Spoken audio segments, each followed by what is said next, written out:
Ертеде жер бетінде жанды мен жансыздың бәрі бірге өмір сүріпті. Бір күні жылан барлық жануарлардың алдына келіп мұңын шағыпты. Мен сендердің бәрінен кем жаратылғанмын, деп жылайды жылан.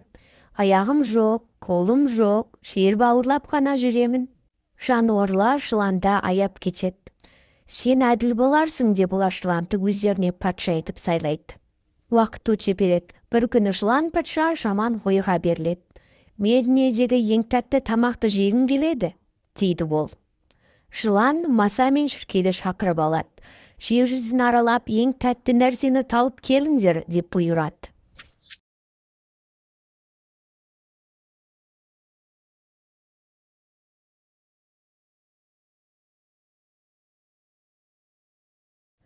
Патшаның тапсырмасын орындау үшін маса бірнеше жерлерге барады. Сөйтіп жүріп ол гүлге қонады, топыраққа қонады, кейін ол адамдар мекендейтін жерге барып, өзіне керегін табады. Жолда оған қарлығаш кездеседі.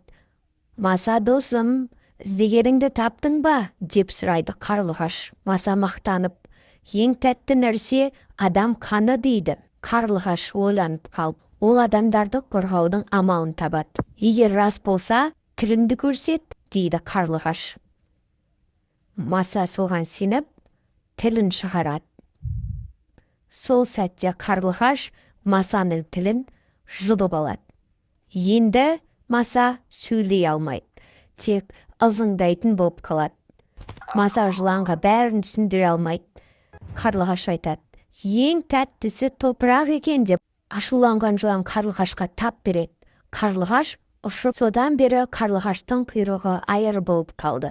Қарлығаш адамдарға дос тұтып, үйдің төбесіне ұя салатын болыпты. Алмаса тек ызыңдап қана жүретін болып қалған екен.